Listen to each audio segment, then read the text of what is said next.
Okay, so here I am, still with this painting, and I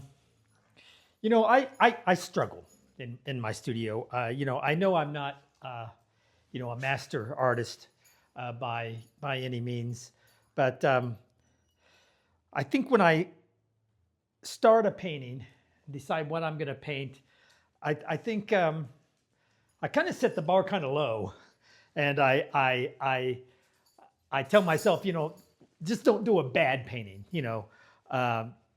Hopefully that there's some merit in every painting that I do, and I'm not one of those people doing really bad paintings that I kind of criticize when I see their work in a gallery or someplace.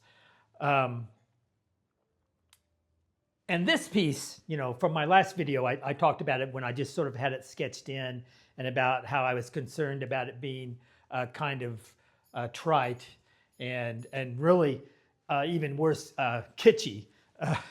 and But I decided that I was going to go ahead and follow through with it, just because it was sort of fitting within the theme of the work that I've been doing lately, between my two series that I've been working on, my childhood memories and what a series I'm calling American Expat, which is really just sort of my life after I've moved here to Mexico, and sort of looking forward to my golden years. But yeah, as soon as I sketched this in, I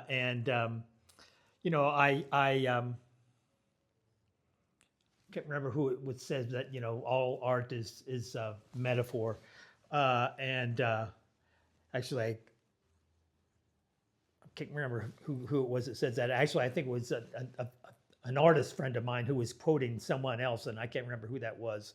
I remember them saying, all art is metaphor, and my art definitely is. I use metaphor a lot, most of the time in my work, and this piece is a metaphor for sort of my life perspective as I'm staring into my golden years, and sort of a kind of a philosophical look at my perspective, kind of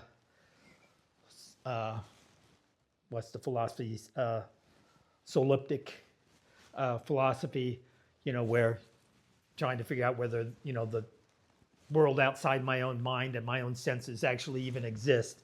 And so I got the idea of, if my life really doesn't exist, I can't prove that anything's out there beyond my own memory or my own senses of what I can see and what I can touch and hear and all that. What does it mean if somebody else with the same perspective of life, I come in contact with them? Is that some sort of escape from soliptic reality? I don't know. So I thought, this might be a nice way to represent that. But it's really, as soon as I sketched it in, I could feel the sort of the kitschiness of it, thanks to Stanley Kubrick and Space Odyssey, and then the so many, it's become a cliche, these floating astronauts in space, and kind of reminds me of a 1970s rock album cover.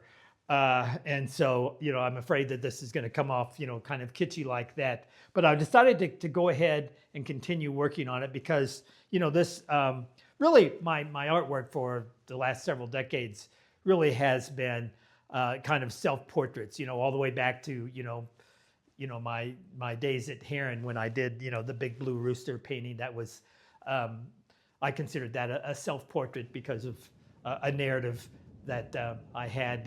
There's a little thunder outside. I don't know if you can hear that. We might be going to have a little storm. But anyway, yeah, and then certainly my childhood memories, maybe not so much self-portraits as autobiographical, And so I don't know. I'm going to finish this piece, but I'm just hoping I can find some way.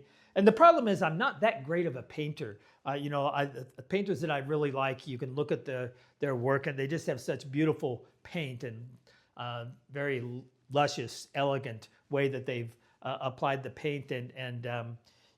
I just, my painting technique is just not that naturally beautiful.